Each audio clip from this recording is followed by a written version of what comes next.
So, hello students and viewers, how are you all? I hope all of you are fine and safe. This is your Arindam sir and you're watching Revision Learning.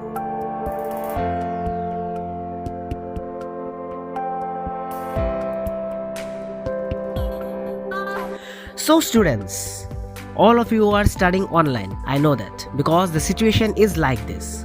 So, based on this, today we will start a new class 7 English. And in this class 7 English, we will start with a very beautiful story. Our today's story's name is 3 Questions. It's written by Leo Tolstoy. The story 3 Questions takes the form of a parable and it concerns a king who wants to find the answers to what he considers the 3 most important questions in life. He consults with a wise man, promising a large sum to anyone who could answer those questions, but their answers were too diverse and did not satisfy the king. So, let's go in details and let's see what were those 3 questions and why the king was much eager to know those 3 questions and how did the king got his answers to those 3 questions that he considered as the most important questions. Let's see the story. Let's read in details. The story begins with the king. A king once thought that he would never fail if he knew 3 questions. The first question was, what was the right or what is the right time to begin something?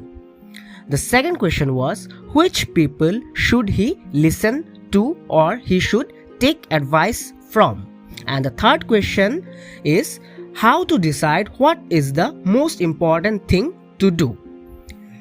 So these were the 3 questions that the king considered as the most important questions, and if he would know those answers or if he would know the answers for those questions, he would never fail in life. He thought like this. Now the king sent messengers throughout his kingdom. He promised to give a reward of a large sum to the person who answered his 3 questions or who will answer his 3 questions. Many wise men tried their luck. They gave a number of answers. Some said that the king should go by a timetable. Others said that the king should do whatever seemed to him necessary at that particular moment. Yet others suggested that the king should consult wise men or some magicians to know the answer of his first question. Okay? Answering the second question, some gave top importance to his counselors, or others said that he should consult some priests or some doctors or soldiers. And in reply to the third question, the wise man or some wise men gave importance to science or war or religious worship. So definitely you can understand the king was not at all satisfied with the answers. So one day what he did, he went to a hermit who lived in the jungle alone. There he saw the old and weak hermit digging the ground. The king asked his 3 questions to the hermit but got no answer. Then the king took the spade from the hermit and he began to work in his place. Several hours passed and it was evening. So the king stopped digging the bits. Then the king was ready to take leave from the hermit. Just then the hermit told that someone was running towards them. The king saw a bearded man running towards them. His hands were pressed against his stomach, from which blood was oozing. He was bleeding very badly.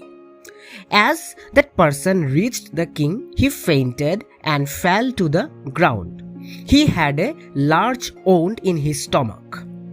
The king washed the wound and compressed it with his handkerchief. At last, the bleeding stopped. The man felt better and asked for water to drink. the king gave him fresh water. The sun set by then, and the king and the hermit carried the wounded man into the hut and laid him on the bed. The king was very tired, and so he fell asleep. When suddenly he woke up, the bearded man asked to forgive him. The man was, in fact, the king's enemy. That man followed the king to take revenge on him. He had vowed to kill him. The king once had put his brother to death.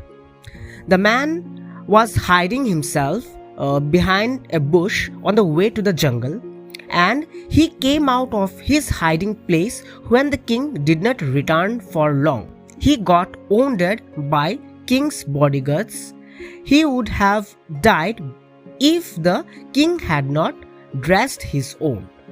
He felt grateful to the king who had saved his life.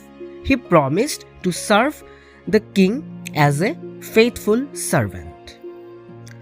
The king was happy by then, and he was happy that he had made peace with his enemy. He forgave that man and promised to give back his property. The king then went up to the hermit. He again asked for answers to his 3 questions. This time, the hermit explained that by digging the pits or digging the ground for him, the king had escaped the attack. The king had escaped death. So, the most important time was when he was digging the ground. The hermit himself was the most important person for the king, so to do him good was the king's most important business. The hermit further told the king that the most important person for him was the person or was that man with him at that particular movement. The most important business for the king was to help that person who was wounded despite of being the king's enemy. And the most important time was now, that is the present moment. So finally the king got his 3 answers. Can you let's just repeat once the 3 answers that he got. First, the hermit said to the king that the most important time is now, that is the present movement. The most important person at a particular moment is the ourself, is we, because future is unknown to all of us and there is always an uncertainty about meeting anyone else. And third, the most important job is to do good to others because we have been sent to this world for this noble cause only. So finally, the king was satisfied. He took leave from the hermit and went back to his palace. So students, what's the moral that we got from the story? Can you say?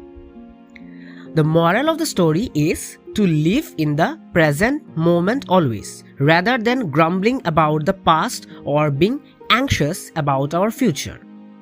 We ought to consider every person we meet in the moment as significant beings, whether it is a poor or a rich man.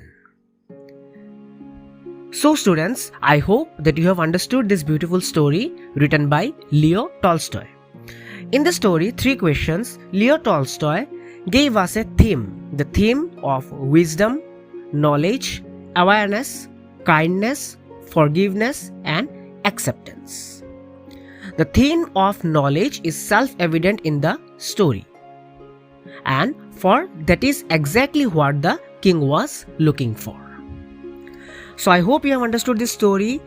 If you have liked my explanation, then please share this video, share it to your friends, share it to your classmates, batchmates, help other students, and don't forget to subscribe Revision Learning and press the bell icon so that you never miss any of our videos and updates.